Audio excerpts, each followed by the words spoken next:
दोस्तों, ये सच्ची कहानी कुछ ऐसे लोगों की है जो प्लेन क्रैश के बाद 72 दिन तक बर्फ में फंसे रहते हैं और अपनी भूख शांत करने के लिए अपने ही लोगों का मांस खाने पर मजबूर हो जाते हैं। आज हम ऐसी सर्वाइवल मूवी देखेंगे जिसका नाम है सोसाइटी ऑफ द स्नो। अब बिना देर किए वीडियो की तरफ बढ़ते हैं। मूवी की शुरुआत 13 अक्टूबर 1972 से शुरू होती है और हम एक रग्बी मैच को देखते हैं जहां एक रॉबर्टो नाम के बंदे को उसकी टीम के बंदे बॉल पास करने के लिए कह रहे थे, लेकिन वो किसी की ना सुनकर भागे जा रहा था और इसी वजह से उसने गोल भी मिस कर दिया। उसकी इस हरकत की वजह से उसकी टीम वाले उससे डांटने के साथ साथ उसे हल्का सा पीट भी देते हैं। अब यहाँ पे इनका कैप्टन मार्सेलो आता है जो कहता है कि जिसको भी सेंटियागो जाना है वो उसे पैसे जमा करा दे। एक प्लेन उन्हें सस्ते में ले जा रहा है जिसमें आधी से ज्यादा सीट्स खाली हैं। सभी मार्सेलो को पैसे दे देते हैं। अब ये सब लोग एयरपोर्ट पर पहुंच जाते हैं जहां से ये लोग प्लेन में चढ़ने वाले थे।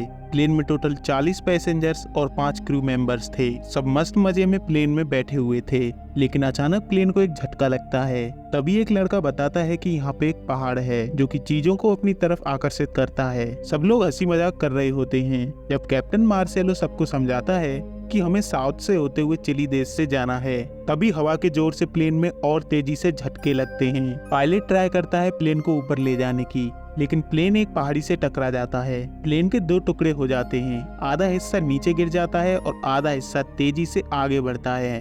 कुछ लोगों की ऑन द स्पॉट डेथ हो जाती है और कुछ लोग जख्मी हो जाते हैं। रॉबर्टो जल्दी से पायलट के पास जाता है, लेकिन पायलट अपनी आखिरी सांसें गिन रहा था। रॉबर्टो मदद के लिए रेडियो चेक करता है, लेकिन वो भी खराब हो गया था। पायलट मरते मरते उससे कहता है कि ईश्वर तुम्हारी रक्षा करे, क्योंकि रात में यहाँ टेम्परेचर माइनस में चला जाता है और इतनी ठंड में सरवाइव करना बहुत मुश्किल है। रात में ये सभी प्लेन में ही रुकते हैं और एक दूसरे से लिपट कर सो जाते हैं जिससे उन्हें थोड़ी गर्माहट मिल सके। जब अगले दिन सुबह होती है तो इन्हें थोड़ी तसल्ली मिलती है, लेकिन रात की भीषण ठंड से कुछ लोगों की डेथ हो गई थी। अब ये फैसला करते हैं कि वो उन लोगों की लाशों को उठाकर साइड में रख देंगे। अब ये सूटकेस में मौजूद खाने का सामान ढूंढने लगते हैं। उन्हें थोड़ा सा खाना मिल जाता है, लेकिन इतने खाने से ये केवल 4-5 दिन ही जिंदा रह सकते हैं। अब रॉबर्टो, नूमा और मार्सेलो सभी घायलों को बाहर निकालते हैं और प्लेन की सभी सीट्स भी बाहर निकाल देते हैं जिससे प्लेन में थोड़ी जगह हो जाए। उनमें से एक बंदा कहता है कि कोई ना कोई उन्हें बचाने के लिए जरूर आएगा। कुछ देर के बाद ये सभी सूटकेस से एक क्रॉस बना देते हैं जिससे अगर कोई प्लेन वहां से गुजरे तो उन पर नजर पड़े और वो उन्हें रेस्क्यू करने के लिए आ सके, लेकिन इसका भी कोई फायदा नहीं होता। अब रात होने वाली थी और ठंड से बचने के लिए ये सभी सूटकेसेस को प्लेन के टूटे हुए हिस्से में लगा देते हैं जिससे ठंडी हवा अंदर ना आ सके। अगली सुबह ये सोचते हैं कि ऐसे बैठने से काम नहीं चलेगा। उन्हें बर्फ में गड़ा हुआ एक सूटकेस मिलता है जिसमें उन्हें एक रेडियो मिल जाता है। जैसे तैसे ये लोग उस रेडियो का एंटीना बनाते हैं जिसमें उन्हें न्यूज सुनने को मिलती है कि उनके रेस्क्यू ऑपरेशन को रोका जा रहा है और अब ये ऑपरेशन 2 महीने बाद शुरू किया जाएगा। ये खबर सुनकर सभी बहुत दुखी हो गए थे और यहाँ से निकलने की उनकी उम्मीद भी खत्म होने लगी थी। तभी एक लड़का बताता है कि उनके पास बस 3 दिन का खाना बचा हुआ है। तभी रॉबर्टो बताता है कि तुमने 3 का नियम नहीं सुना क्या, जिसके अकॉर्डिंग हम हवा के बिना 3 घंटे, पानी के बिना 3 दिन और खाने के बिना 3 हफ्ते जिंदा रह सकते हैं। लेकिन यहाँ इतनी ठंड होने की वजह से ये सभी नॉर्मल से ज्यादा कैलोरीज बर्न कर रहे थे। अब नूमा बताता है कि हमें प्लेन के दूसरे हिस्से को ढूंढना चाहिए, वहाँ रेडियो मिल सकता है जिसकी हेल्प से वो उन्हें बता सकते हैं कि वो कहाँ पर हैं। अब 4 लोग प्लेन के दूसरे हिस्से की तलाश में निकल पड़ते हैं, लेकिन इतनी दूर चलने के बाद भी उन्हें कुछ नहीं मिलता और रात होने से पहले ये चारों वापस आ जाते हैं। अब इनका बचा हुआ खाना भी खत्म हो गया था जिससे इनका पेशाब भी काला आ रहा था। अब इन्हें जो भी मिल रहा था वो ये लोग खा रहे थे। कोई जूतों के फीते खा रहा था तो कोई नाखून और कोई सिगरेट और कुछ लोग तो बर्फ खाकर ही अपना पेट भर रहे थे। अब उसी रात हम डैनियल की बहन को देखते हैं जिसकी हालत बहुत खराब हो गई थी और उसी रात उसकी बहन की भी मौत हो जाती है। अब इन्हें प्लेन में ही सरवाइव करते करते कुछ दिन निकल जाते हैं। अब इनके साथियों में से कुछ लोग डिसाइड करते हैं कि अगर बाय चांस वो लोग मर गए तो वो उनकी बॉडी खा सकते हैं।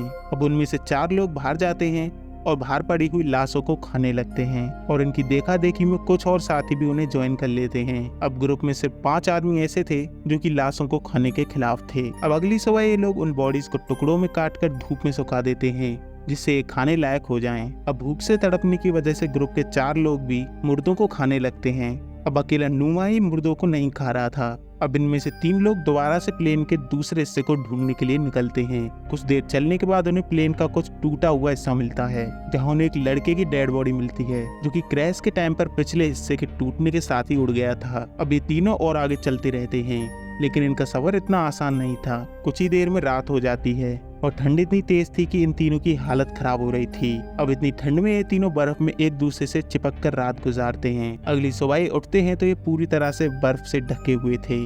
अब कुछ न मिलने की वजह से ये तीनों प्लेन के टूटे हुए हिस्से पर बैठकर वापस आ जाते हैं। अब मौत के डर से नुमा भी मांस खाने के लिए राजी हो जाता है। अगले सीन में सभी मस्त प्लेन में बैठकर शेर व शायरी करने लगते हैं, लेकिन एकदम से बहुत सारी बर्फ प्लेन के दरवाजे को तोड़कर अंदर आ जाती है।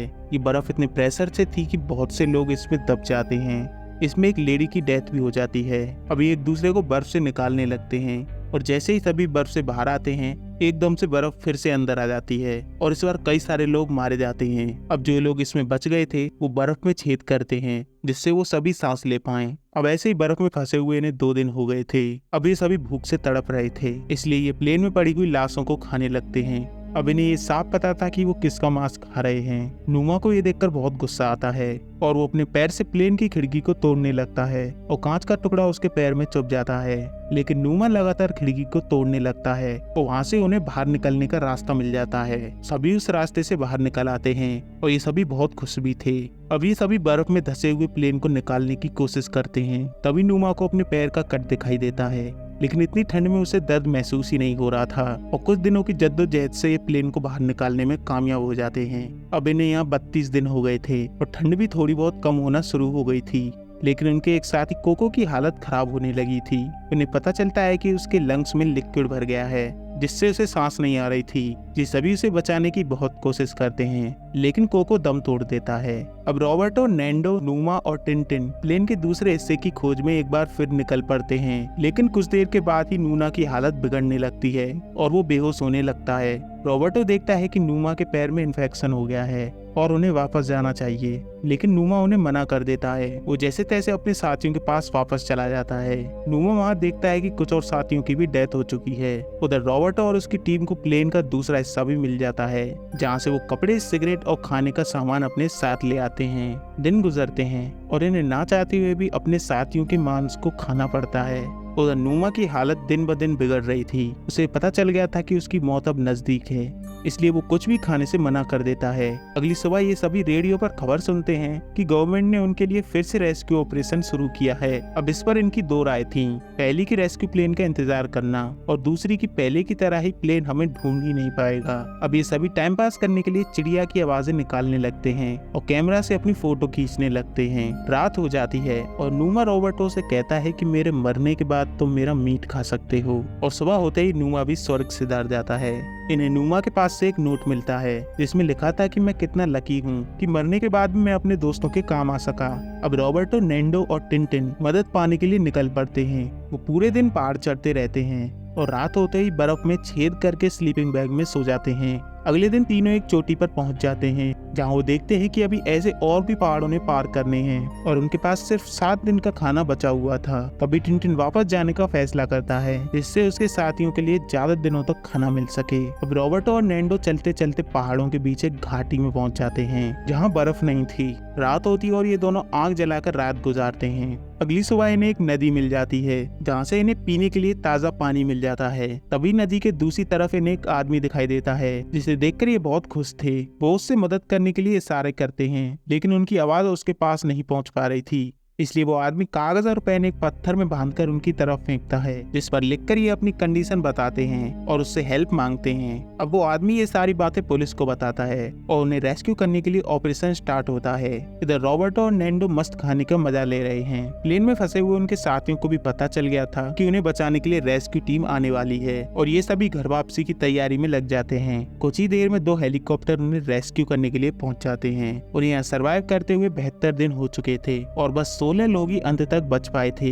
इन सभी को हॉस्पिटल एडमिट किया जाता है, जहां पूरा शहर उनका जोरों से स्वागत करता है। इन सभी के परिवार वाले इनसे मिलने आते हैं, जो कि इन्हें देखकर बहुत खुश थे। इस क्रैश का ट्रॉमा अभी इनके दिमाग से गया नहीं था, इसलिए ये उस रात हॉस्पिटल में एक साथ ही सोते हैं। और इसी के साथ आज की स्टोरी खत्म होती है। अगर आपको ये स्टोरी पसंद आई तो वीडियो को लाइक करके चैनल को सब्सक्राइब कर दीजिएगा और नेक्स्ट मूवीज या सीरीज के लिए आप नीचे कमेंट कर सकते हैं। Thank you.